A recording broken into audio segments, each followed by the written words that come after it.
వారు తమ స్థిరాస్తులను అమ్మి వారి వారి అక్కర కొరది పంచిపెట్టిరి, మరియు వారు ఏకమనస్కులై ప్రతిదినము దేవాలయంలో తప్పక కూడుకొనుచు. అద్దండి, ఇక్కడ దొరికిపోతారండి అందరూ. దేవాలయంలో తప్పక కూడుకొనుచు అంటే కూడుకోవద్దా? కూడుకోవాలి.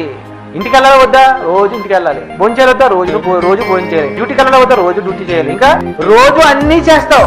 ఈ వేలు మొదలుకొని అన్ని వేలు వరకు అన్నీ చేస్తావు. రోజు నీళ్ళు తాగుతావు, అన్నీ చేస్తావు.